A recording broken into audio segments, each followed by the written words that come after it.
থেকে প্রথমে আমি যে আয়াতটা তেলাওয়াত করছি, ছোট্ট ছোট্ট দুইটা আয়াত, এগুলার একটু অনুবাদ করি বাংলায়।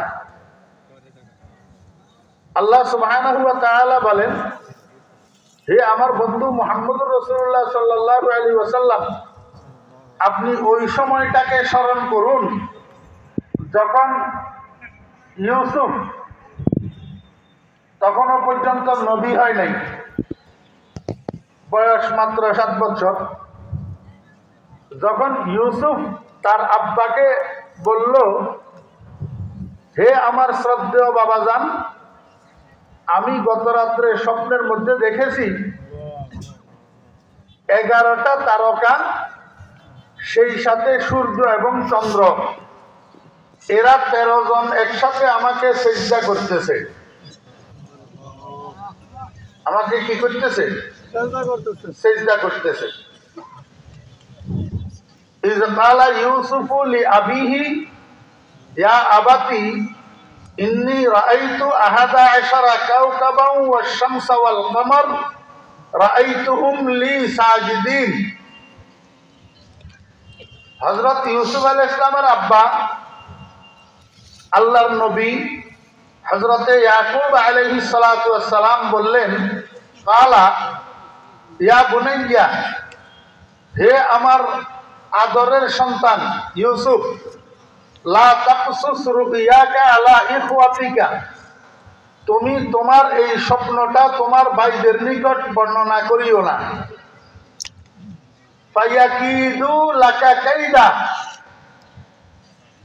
যেহেতু এরা তোমার মায়ের পেটের ভাই নয়, বৈমাত্রিক ভাই, বাপ যদিও একজন, মা কিন্তু দুইজন, যেহেতু এরা তোমার মায়ের পেটের ভাই না, এরা আগে থেকেই তোমাকে হিংসা করে, সেহেতু এই স্বপ্নটা শোনার পরে নবুয়তের বংশের সন্তান যেহেতু স্বপ্নের তাৎপর্য বুঝতে তাদের দেরি হবে না, আর স্বপ্নের তাৎপর্য বুঝে আসলেই এরা তোমার বিরুদ্ধে ষড়যন্ত্র শুরু করবে, তোমাকে পৃথিবী থেকে বিদায় করে দেওয়ার ষড়যন্ত্র করবে। কারণ এই স্বপ্ন ফাঁস হইলে শয়তান তাদেরকে প্ররোচনা দিবে তোমার বিরুদ্ধে ষড়যন্ত্র করার জন্য, কারণ শয়তান মানুষের প্রকাশ্য শত্রু। ফায়াকিদু লাকা কাইদা ইন্নাশ শাইতানা লিল ইনসানি আদুউম মুবিন। এই হল আয়াতে কারিমার মোটামুটি বাংলা অনুবাদ। এবার এইখান থেকে আমাদের কিছু বোঝার বিষয় আছে। 1 নম্বর বোঝার বিষয় হলো হযরত ইউসুফ আলাইহিস সালাম কে? হযরত ইউসুফ আলাইহিস সালাম বনি ইসরাইল বংশের একজন নবী। বনি ইসরাইল বংশের নবী। মনোযোগ আছে না ঘুমাইতেছেন? ঘুমাইতেছেনই কোন বড় মজার কাহিনী, ঘুমাইলে তো একবারে শেষ, বঞ্চিত হইবে। হযরত ইউসুফ আলাইহিস সালাম বনি ইসরাইল বংশের নবী। বনি ইসরাইল শব্দের অর্থ কি আপনারা আমাকে বলেন? আমার ভাষা বুঝেন আপনারা? আমি একবারে উচ্চাঙ্গের বয়ান করলাম, কিন্তু আমার শ্রোতাদের জন্য সেটা পাপেও হইল না। 2 পয়সার লাভ নাই, 2 পয়সার লাভ নাই।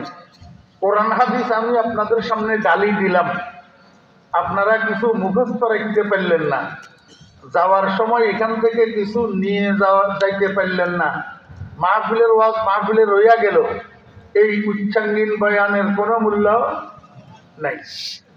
কাল্লিমিন নাস বিকদরে উকুলিহিম, কাল্লিমিন নাস বিকদরে আফহামিহিম।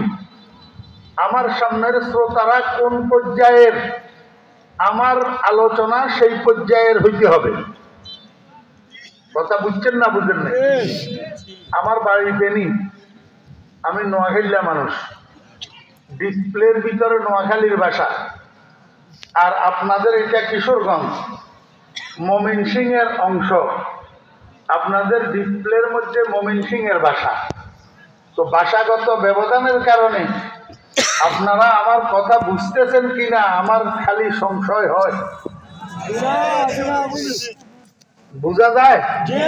একেবারে সর্বস্তরের মুরব্বীরা সহ বুঝতেছেন? বুঝি থাকলে আমাকে বলেন, বনি আদম অর্থ কি? আদমের সন্তান। তো যদি বনি আদম অর্থ আদমের সন্তান হয়, তো বনি ইসরাইল অর্থ কি? ইসরাইলের সন্তান। এখন আদমের তো আমরা সবাই চিনি, আমাদের আদি পিতা। ইসরাইল উনি কে? মাশাআল্লাহ, দুই একজন আলেম আপনাদের সবাই পক্ষ থেকে ফরজে কিফায়া আদায় করে দিচ্ছেন। ইসরাইল এটা আল্লাহর নবী হযরত ইয়াকুব আলাইহিস সালামের দ্বিতীয় নাম। হযরত ইয়াকুব আলাইহিস সালামের দ্বিতীয় নাম ইসরাইল। এটার আরবি অর্থ হলো আব্দুল্লাহ। আরবি অর্থ কি? আব্দুল্লাহ। আব্দুল্লাহ। ইমাম বুখারী রাহমাতুল্লাহ আলাইহি বুখারী শরীফের মধ্যে বলছেন, ফাজাবরুন ওয়া মিকুন ওয়া সারাফুন ওয়া ইলুন আল্লাহ। ফাজাবরুন ওয়া মিকুন ওয়া সারাফুন ওয়া ইলুন আব্দুন। না, ফাজাবরুন ওয়া মিকুন ওয়া সারাফুন আব্দুন ওয়া ইলুন আল্লাহ। বুখারী শরীফের কিতাবুত তাফসীরের ইবারত। তাহলে জিবরাইল শব্দের আরবি অর্থ কি? আব্দুল্লাহ। মিকাইল শব্দের আরবি অর্থ কি? আব্দুল্লাহ। ইসরাফিল শব্দের আরবি অর্থ কি? আব্দুল্লাহ। অনুরূপভাবে ইসরাইল শব্দের আরবি অর্থ আব্দুল্লাহ। আরবি অর্থ আব্দুল্লাহ। ইয়াকুব আলাইহিস সালামের দ্বিতীয় নাম। ইয়াকুব আলাইহিস সালাম উনি কে? উনি হযরত ইসহাক আলাইহিস সালামের বেটা। ইসহাক আলাইহিস সালাম উনি কে? উনি আমাদের মুসলমানদের ধর্মীয় জাতির পিতা হযরত ইব্রাহিম আলাইহিস সালামের বেটা। এই কথাটা আপনারা বুঝছেন?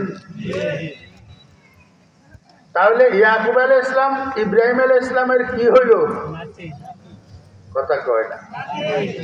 মনোযোগ সহকারে শুনতেছেন না আপনারা সবাই? বলতে পারেন না। ইয়াকুব আলাইহিস সালাম ইব্রাহিম আলাইহিস সালামের কি? নাতি। তো ইয়াকুব আলাইহিস সালামের নাম যদি ইসরাইল হয়, তো ইয়াকুব আলাইহিস সালামের আওলাদ, বংশধর, সন্তান কিয়ামত পর্যন্ত যারা দুনিয়াতে আসবে এদের নাম বনি ইসরাইল। এদের নাম বনি ইসরাইল। মুহাম্মদুর রাসূলুল্লাহ সাল্লাল্লাহু আলাইহি ওয়াসাল্লাম দুনিয়াতে আসার আগ পর্যন্ত, হযরত ঈসা আলাইহিস সালাম পর্যন্ত হাজার হাজার নবী রাসূল দুনিয়াতে আসছেন ইসরাইল বংশের, হযরত ইয়াকুব আলাইহিস সালামের বংশের নবী রাসূল। কথা বুঝছেন না বুঝেন না? ইসরাইল বংশের নবী রাসূলদের মধ্যে দুইজন নবী, বড় বড় নবী, প্রথম কাতারের নবী, আসমানি বড় বড় কিতাবওয়ালা নবী। একজনের নাম মুসা আলাইহিস সালাম আর একজনের নাম ঈসা আলাইহিস সালাম। বুঝছেন না বুঝেন না? দুজনের উম্মত বনি ইসরাইল। মুসা আলাইহিস সালামের উম্মত বনি ইসরাইল, ঈসা আলাইহিস সালামের উম্মত কি? বনি ইসরাইল। মুসা আলাইহিস সালামের উম্মত বনি ইসরাইলের নাম ইহুদি, আর ঈসা আলাইহিস সালামের উম্মত বনি ইসরাইলের নাম নাসারা বা খ্রিস্টান। নাসারা বা খ্রিস্টান। এদের দুই দলের এক দল হইল আল্লাহ পাকের পক্ষ থেকে গজব পড়া। কি পড়া? গজব পড়া। এক দলের উপরে আল্লাহর গজব পড়ছে। আরেক দল হইল সোজা রাস্তা দিয়ে হাঁটতে হাঁটতে, চোখ বন্ধ করি খেয়ালি বলাও খাইতে খাইতে এবার রাস্তা বাদ দিয়া যাইয়া খালের তলায় পড়ছে। খালের তলায়। এদের নাম হলো পথভ্রষ্ট। তাহলে এক দল হলো গজব পড়া, আরেক দল হলো পথভ্রষ্ট। গজব পড়া এদের নাম হইল ইহুদি, আর পথভ্রষ্ট এদের নাম হইল নাসারা বা খ্রিস্টান।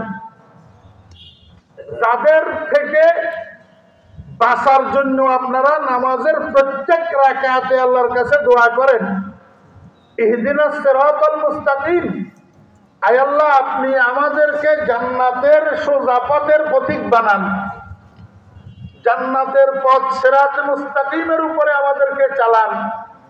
আয় আল্লাহ আপনি আমাদেরকে আপনার পুরস্কার প্রাপ্ত বান্দাদের পথে পরিচালিত করুন, নবীদের পথ, সিদ্দিকদের পথ, শহীদদের পথ, যুগ যুগ ধরে নেককারদের পথে আমাদেরকে পরিচালিত করুন। আয় আল্লাহ আপনার কাছে মাপ চাই, আপনি আমাদেরকে দাল্লিনের পথে চালাইয়েন না, আর মাগদুবি আলাইহিমের পথে চালাইয়েন না। ঠিক আছে নি? আপনারা শব্দ দুইটা নামাজের মধ্যে বলেননি, গায়রিল মাগদুবি আলাইহিম ওয়ালাদ দাল্লিন বলেননি। প্রত্যেক রাকাতে ফরজ নামাজের শেষ 2 রাকাতে তো জম্মে সূরা নাই, কেরাত নাই, কিন্তু সূরা ফাতিহা আসেনি। সূরা ফাতিহা নাই যে এমন কোন রাকাত নাই। তাহলে প্রত্যেক রাকাতে আপনারা কি বলেন? গায়রিল মাগদুবি আলাইহিম ওয়ালাদ দাল্লিন। আয় আল্লাহ যেই মানুষগুলোর উপরে আপনার গজব পড়ছে সেই ইহুদির পথে আমাদেরকে পরিচালিত করিয়েন না, আর যেই মানুষগুলা পথভ্রষ্ট হয়েছে এগুলার পথে আমাদেরকে পরিচালিত করিয়েন না। এখন বুঝে থাকলে বলুন, বর্তমান দুনিয়াতে বনি ইসরাইল আসেনি? হ্যাঁ, কারা তারা? আমরা কয় না। আর এটা তো আমি কইলাম, বনি ইসরাইল বর্তমান দুনিয়াতে আসেনি? জি, কারা তারা? ইহুদি আর এই কথাটা সবাই বুঝেন না। আমি বিনা কারণে বলতেছি না।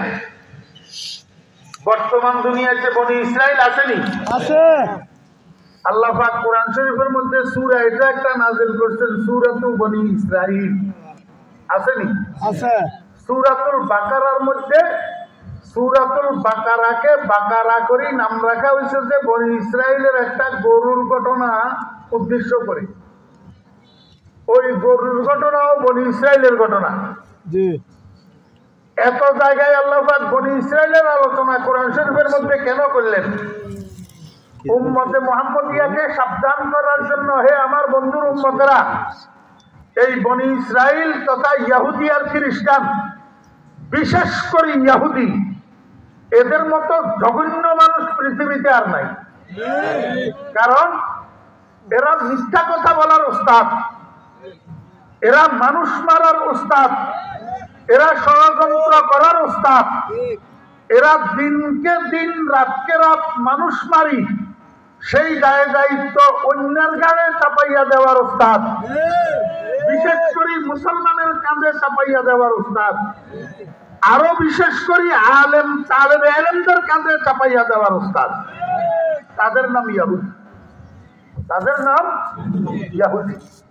মুসলমান ভাইয়েরা, একটু সাবধান হওয়ার জন্য বলতেছি, কোন অবস্থায় ইহুদিকে বন্ধু বানানো যাবে না, এবং ইহুদির দোসরকেও বন্ধু বানানো যাবে না। ইহুদির এজেন্টকে কোনো অবস্থায় ভালো বলা যাবে না। ইহুদির এজেন্ট লেভেল যত ভালো হোক না কেন, বোতলের উপরে যদি মসজিদ মার্কাও লাগানো থাকে, ভিতরে কিন্তু মদ, ভিতরে কিন্তু কি মদ। আমরা কিন্তু সামনের দিকে খুব সুখে থাকার আশা করতে পারি না, কারণ আমরা বৃষ্টিতে ভিজতেছিলাম, দৌড়াইয়া যাইয়া দাঁড়াইছি যে ঝর্ণার নিচে। কিসের নিচে? ঝর্ণার নিচে। বৃষ্টি থেকে ভিজতে বাঁচার জন্য যাইয়া দাঁড়াইছি কোথায়? ঝর্ণার নিচে। সাবধান মুসলমান, হিন্দু যেরকম মুসলমানের দুশ্মন, ইহুদিও মুসলমানের দুশ্মন।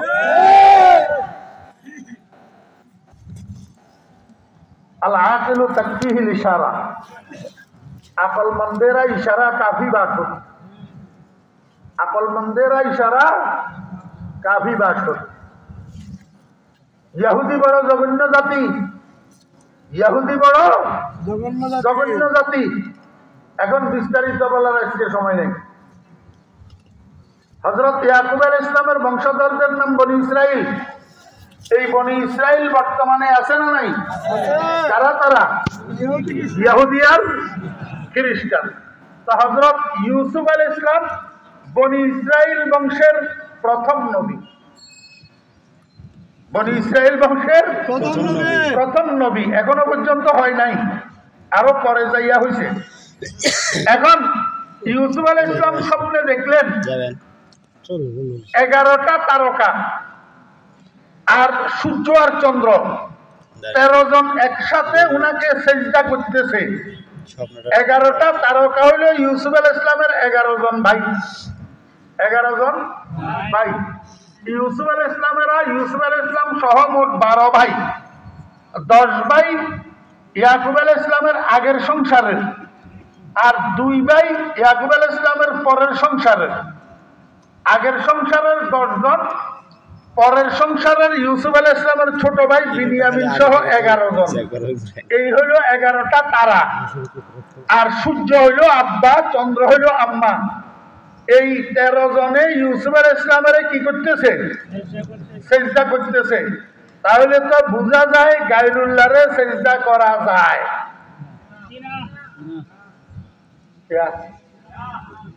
কোরআন শরীফের ভিতরে আল্লাহ করতেছে যে ইউসুফ আলাইহিস সালাম স্বপ্নে দেখছে ইউসুফ আলাইহিস সালামকে 11 জন ভাই, সেই সাথে আব্বা আম্মা সহ 13 জন সেজদা করতেছে, স্বপ্নে দেখছে।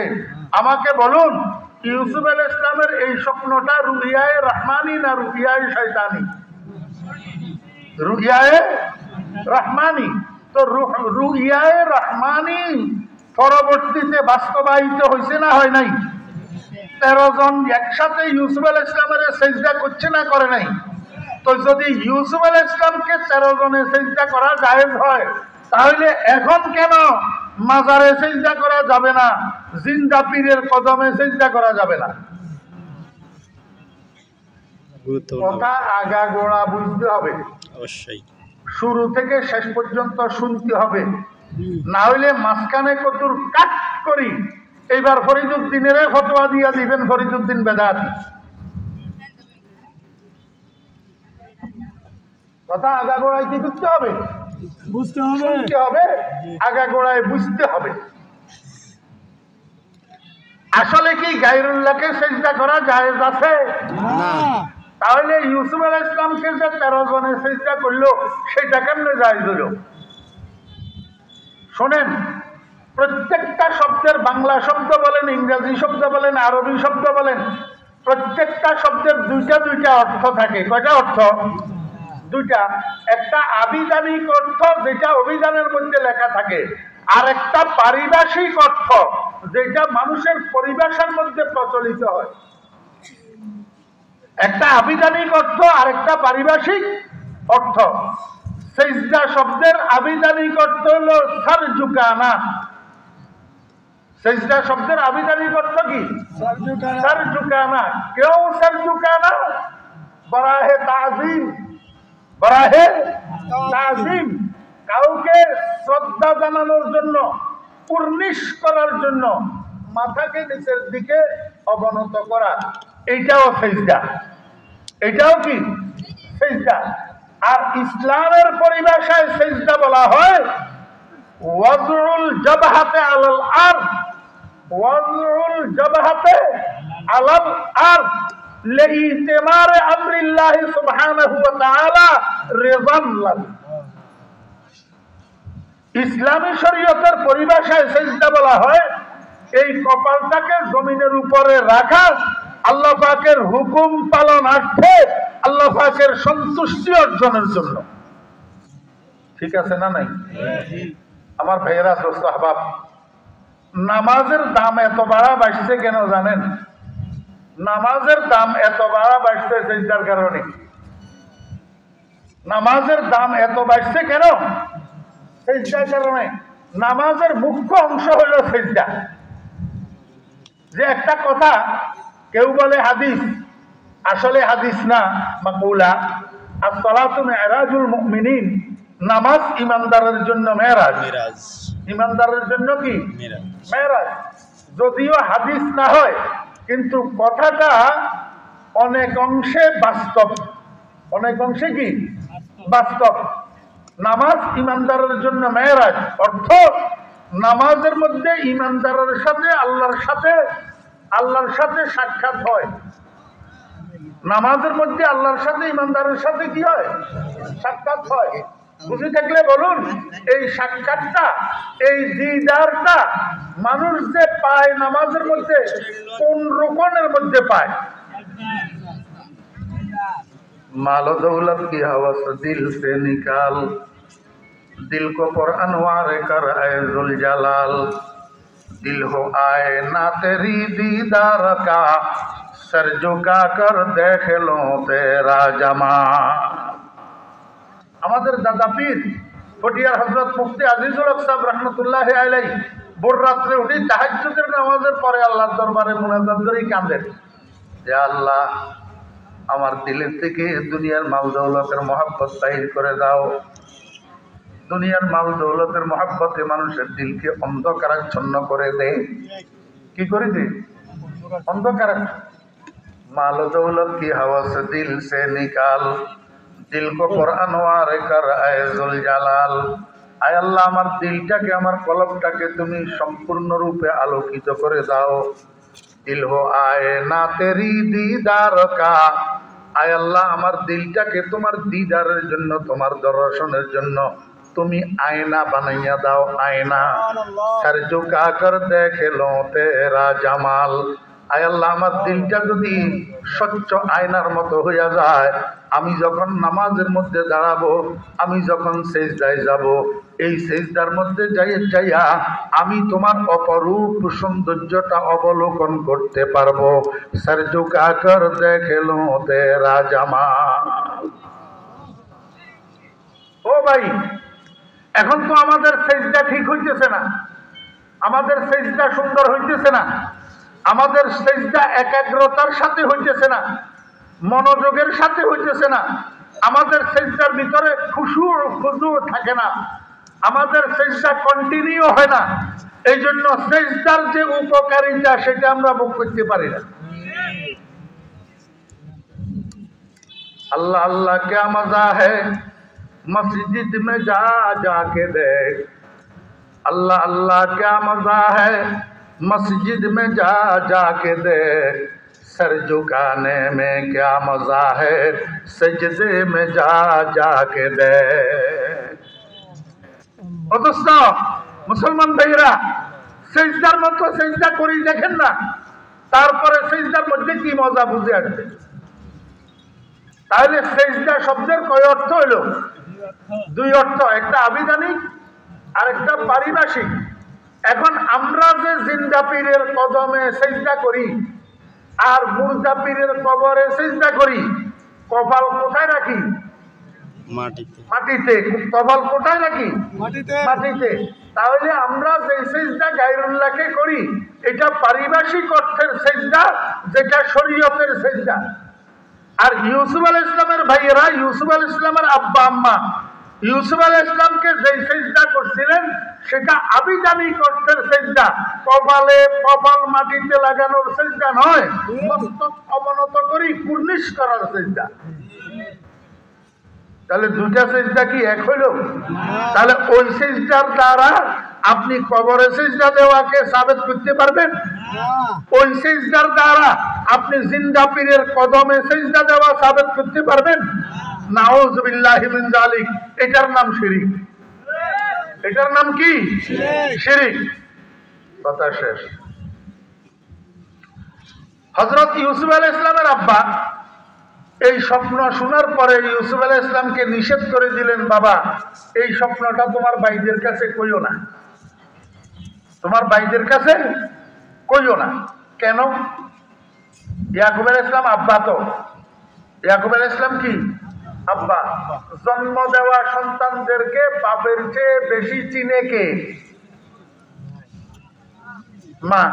মায়ের পরে বাবা আমার সন্তানের স্বভাব কিরকম, মেজাজ কিরকম, এটা আমার চেয়ে ভালো কে জানে। কথা বুঝছেন না বুঝেন নাই? অতএব হযরত ইয়াকুব আলাইহিস সালামের 12 জন সন্তানের কার মেজাজ কিরকম, এই কথা ইয়াকুব আলাইহিস সালামের থেকে বেশি কেউ জানতো না। ইয়াকুব আলাইহিস সালাম আগে থেকেই জানে যে উনার আগের ঘরের 10 জন সন্তান পরের ঘরের সন্তান ইউসুফের হিংসা করে। ইউসুফের কি করে? হিংসা করে।